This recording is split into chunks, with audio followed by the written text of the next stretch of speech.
Hello Gobs, welcome back to a very special episode of RPG Horror Stories.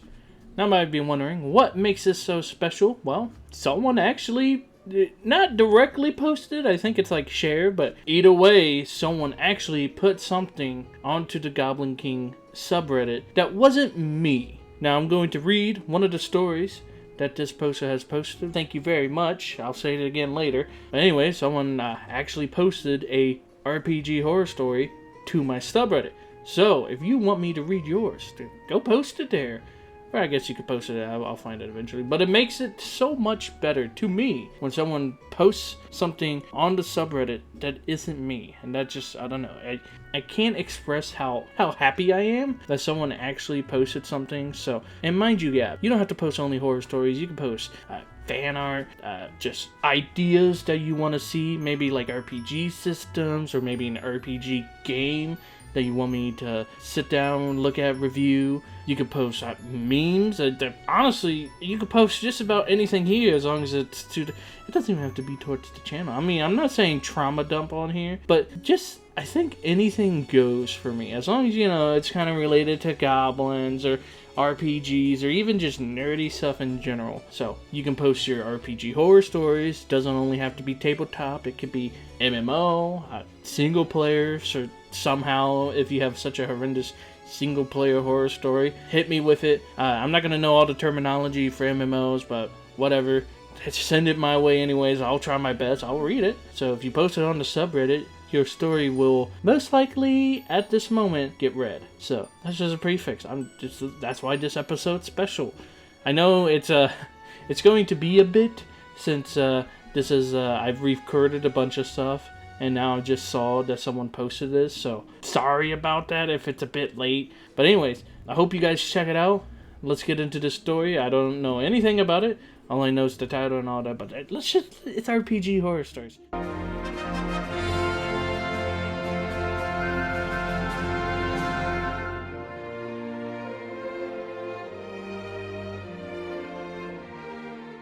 Let's just get into the first one from my subreddit. Remind you, it's from my subreddit. Okay, guys, go check it out. Our first story that comes from the poster is Artmanso. I hope I say this. I really want to say Artmanso. Correct me in the comments. But thank you very much, and I hope people continue to post their stories or even share them to the subreddit. So, anyways, let's get on with the story. DM kills game post session 0 for asking all the wrong questions. So, I somehow ended up at a gaming hub ran by the guy who was the DM of this story. I initially avoided DM text games, but after a while, I saw how well he was running them now, and even the server decided to give them another shot. Well, the game burned down to the ground before long. Oh, okay, so this is a DM of a prior story. I guess I could read that first. This is the first time I'm going to do a subdivision into another horror story by our OP here, Art Manso. So we're just going to take a break away from that story. We're going to get all the context possible, and then we're going to go back to the original story. Okay, guys? I guess this episode's dedicated to Art Manso. So we'll see how long it takes. But anyways, this subdivision story comes from Art Manso. Your character is too vague and secretive for my vague and secretive game. Found myself in another failed play-by-post game again. A sci-fi Russian game a la Cowboy Bebop and Firefly, taking place in a single sector of space that has a failed rebellion and barely leaving any usable planets, and most live either on stations, moons, or the better parts of the remain of the sector capital. The party would be freelancers, primarily bounty hunters trying to make a living in the space sector. The main gimmick is that each of us has a dark secret that still haunts us. The party was going to be a one-armed tech that ran away from a corrupt megacorp, an ex-cop war vet turned bounty hunter, an ex-smuggler trying to escape the mob, and me as an old surgeon who was part of a workers' right movement that was violently put down by the megacorps. We all finalized character sheets, and on the day of the first post, I was taken to a private channel and told he didn't think I was a good fit. He found the public backstory to be too secretive for a game like this. I have put down that he was just known as a very good back ally Russian doctor who loves to party. as I was basing him off of some of the characters from Disco Elysium. He also told me that my character was overall vague. Like he only saw one major connection to the setting itself and saw that as lacking interest and respect for the game or the DM running it. The party and I tried asking more about the setting, as the setting doc was about 3 pages long, and most of it explained the war but not how much time had passed, who were the major players in the war, and if they were the same movers today. The factions were a sentence long, mostly, "This is the remaining settlers who are dirt poor," and "This is what corporations look like." The setting document was indeed short and vague, and when anyone asked for a more specific part of it, they were only told, "It's in the setting document, use it," and he would leave it at that. The one major link was to a gas giant mining corp, which only made up a sentence and a half of this doc, which was just the name and industry. I had taken the time to thoroughly read the setting doc, even quoting from it while trying to ask questions. I dedicated a weekend before my finals to finishing the character and the background. The DM's response: "If you had asked them like that, I would have answered them, but it's too late now. In fact, it seems like a red flag as a player." Left me feeling unappreciated. I tried explaining to him that the finals would be done by the game's start, as it was in the morning, and he kept twisting it to show that I didn't really have time for the game. Seeing the writing on the wall, I just opted out of playing like he wanted me to. It's funny enough that talking to the other players who remained, it sounds like the game isn't happening, as the ex-cop character was too cowboy and not enough space. The one-armed tech revealed too much of the background to be a usable character, and the smuggler was too specialized in piloting and wanted it to be a general skill everyone had on top of everyone being able to fight. TLDR, DM wants to have a sci-fi cowboy game, but me nor the other party members can make characters that fit into his barely baked setting, and makes it an us problem. Oh man, this DM sounds like a nightmare. If the characters aren't meeting your setting, then don't just throw this like 3-page document or whatever about the settings like, "Here, make it work to my setting." How about you sit down with the player and work on the character together to better fit your story, instead of just, here's some short descriptions, make it work. That's one of the first issues. And then too secretive, too vague, too cowboys. Again, what do you want from them? They have this setting document and they try to make the characters, and if the characters don't fit, well, sit with them or maybe explain the setting better in your document. You can't get mad at people for making these characters as if they're not reading it, because OP obviously put in the time to read the document and ask the questions and cite from said document in the questions, and then that, oh, you read too much and you're asking too many questions, red flag. This DM sounds like a nightmare. But remember, this was a subdivision from our original story. Let's head back into our original story, because this DM is also the DM of that story. So I'm just going to restart from the beginning. But remember, this is DM Kills Game post session 0 for asking all the wrong questions. So I somehow ended up at a gaming hub ran by the guy who was the DM of this story, the one we just read. I initially avoided DM text games, but after a while, I saw how well he was running them now, and even the server decided to give them another shot. Well, the game burned down to the ground before long. The game's core concept was Final Fantasy, ooh, I like Final Fantasy, / Gilby-style lighthearted post-apocalyptic. We were all students of a magic academy on the nation built on the ruins of a former great multi-directional empire. We, the players, were entering our senior year and needed to complete a senior adventure. It was like a team-based senior seminar. We, the students, were assigned into groups and went out into the world to find a relic from the former empire. We would be given hints of what relics and artifacts are out there, but will most likely be fought over by other senior adventure parties. The DM briefly explained this would be a more open exploration and puzzle-based than combat, and required us to take the young hindrance and arcane background. There were 3 players for this. Kat, a demon-blooded catfolk warlock type trying to find out more about her born right to control it better. Also the demon fanfic book club president. I am a foreign exchange student from a reptilian Mayan-inspired empire. He was trying to see if the ruins had anything to do with their gods disappearing and seeing how the mammals do their shamanism. And finally, Jester. You couldn't tell. I looked at the camera. Jester, I'm sure Jester isn't a reference to the Critical Role. I'm sure it is a common name for D&D characters. A bardic theater kid who happens to be a changeling-like shapeshifter. No one, not even the party, knew that he wasn't human. This sounds like a great setup for a game, but it wasn't meant to be. The DM hated the strange questions and comments we were making. Strange questions. Kind of like in the previous story when OP, Artemonso, tried to ask questions about the setting. Curious. Let's take a look at this list. Some notable examples. Number 1. Freaking out at Jester asking for the weight we were using, pounds or kilograms, as he was European. The unhelpful DM said, "It's just weight. Like God, they're the same thing." Number 2.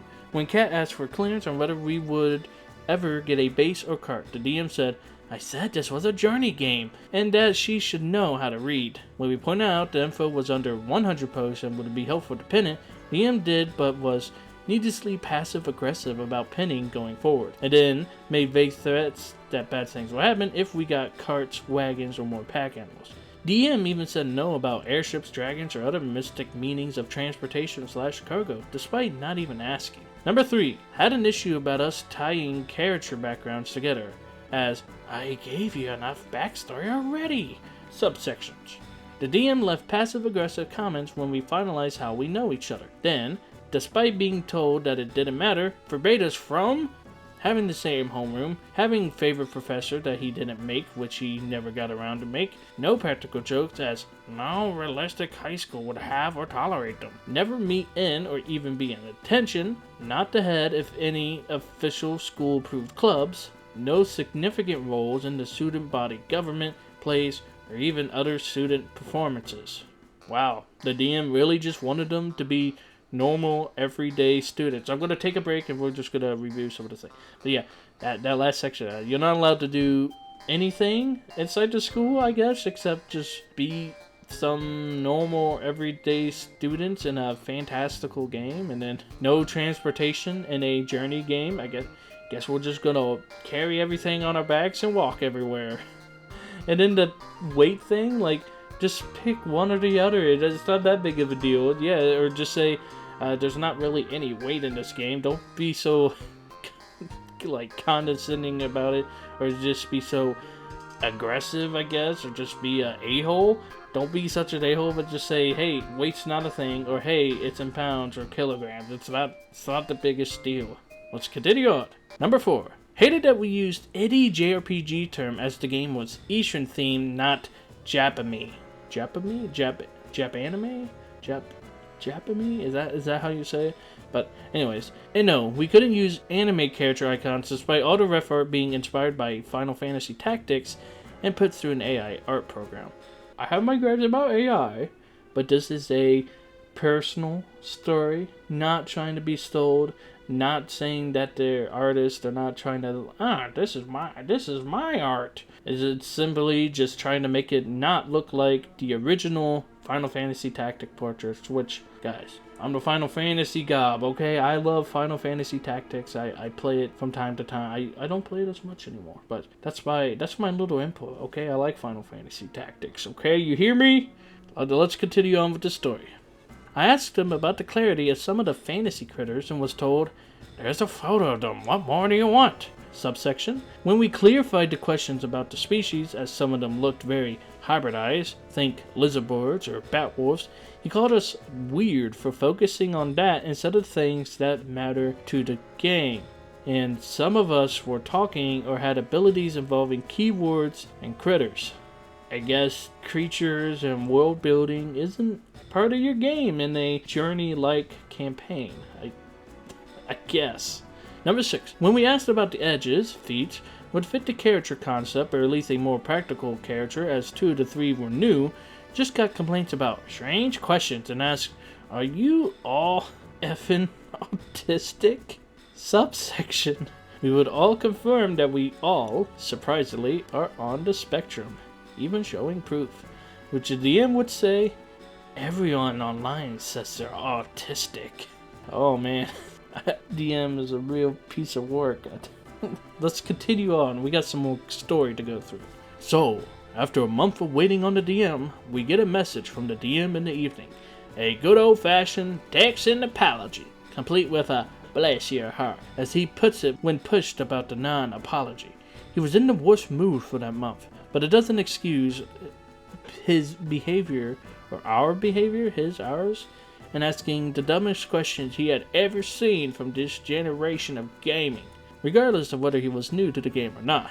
He felt we were spending too much time fleshing out characters for a match, mainly with no real story. It was mainly going to primarily be exploring and problem solving, so it was not the kind of game you needed to be that detailed. It's definitely the kind of game that needed to be detailed. Exploration is solely based upon explaining the world that you are exploring and the creatures that inhabit it and the environments that you're in. You can't just leave everything vague, especially if the characters have feats or powers or whatever involved with said creatures that are going to be in the environments that these people are traveling through. Like asking about weight and asking about carts and stuff isn't just answer them. It's that big of a deal. But let's move on. DM said he would delete this and would give us the time to copy info for how much work and effort he thought we were all collectively putting in, which translated to less than 30 minutes from the announcement. The archive channels removed all the character planning and sheets and only left info of value, as the DM wrote for himself. Some of us were invited to his revamped dungeon diving version of the game, with darker themes and combat-heavy situations. A game that you could have a detailed background in, despite telling us how tired he was earlier about games like that. It seems like this guy being in a bit of a loop of graveyard games is a sign of something. TLDR, I ran into an old problem DM and gave him a second shot who was going to run a Final Fantasy inspired coming-of-age wizard high school game. Freaks when we ask basic questions about the world, character dynamics, and anything related to an actual public high school experience. After this, we have some edits, and then we have it's just some added info from questions I think the OP was asked, or something like that. One of the players, I think, the shapeshifter drama kid / bard, wanted to meet another player in detention because of a prank in alchemy class, making a harmless ooze monster. As someone in shapeshifter's RL high school broke into the chem lab and made lots of slime and fluidized the classroom with it, or something like that. The DM called BS. Not because of how much time and effort would go into brewing that much slime, just the concept of senior high schools messing around like that, or even the concept of misbehaving like that.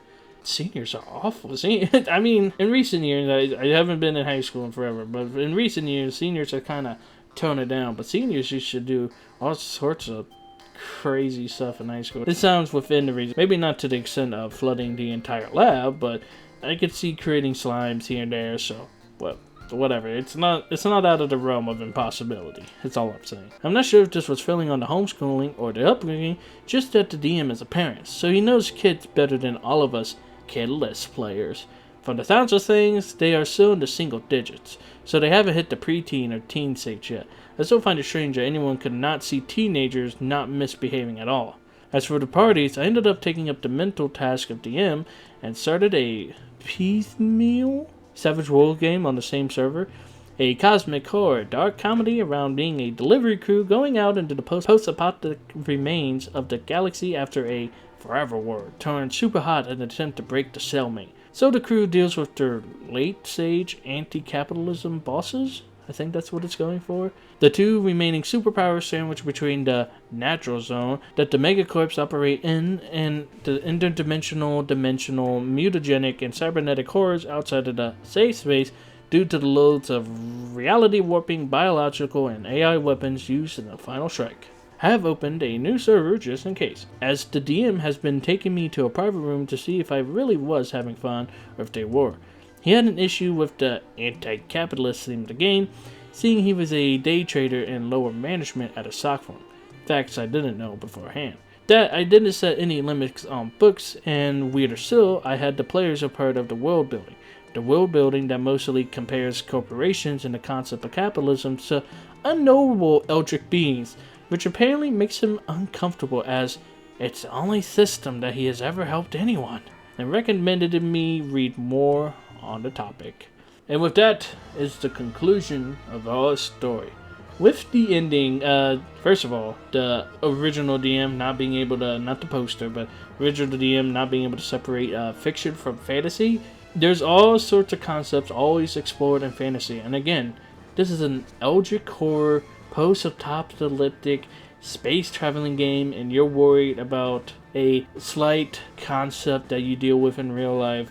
But this DM just sounds like a nightmare all around. It sounds like they both want a detailed world and characters, but at the same time, they don't want a detailed world and characters because that's too tiring. They don't want to explain the world, but when the characters aren't good enough for the world, then that's the problem. Should really take a step back from DMing, find out what they really want to do, what kind of characters they want, what kind of players they want, and just go over that before they go back in to trying to DM. That's about all you can do. Good on OP for separating and making your own, well, didn't separate for the DM, but went off and DM'd on your own, because that is always the option. So if you're not having fun in the game, or if you think you're not going to have fun in the game, don't be afraid to bail out, because there's always more games out there. And the old homage, no tabletop RPGs is better than playing in a really crappy tabletop RPG. But once again, thank you, OP, for posting on the subreddit or sharing to it. Regardless, there's new stuff on the subreddit that wasn't for me. And remember, guys, go check it out. But that's all I have to say. This episode, I guess, was dedicated to the first person to upload onto the subreddit. So thank you very much. And if you guys want to see your stories, well, go upload there. Or you can upload anything, memes and stuff. If you find really crappy D&D memes, upload them there. And then I will make a video on really crappy D&D memes that I see. That's just another thing. But thank you guys if you made it this far. Thank you for watching the videos. I'm going to keep saying it. Thank you to OP for posting their story on the subreddit. And what do you guys think? What do you think about this DM and asking a bunch of questions? What do you think he could have done different to help out his games? And with that, check out my social media in the description. This has been The Goblin King. If you want to know more about me, check my channel trailer. Okay, that's it. I'm out of here. I hope you gobs have a lop of a day. May your adventures be well-rounded and actually built out, and people don't get mad over asking questions about the game you're playing in.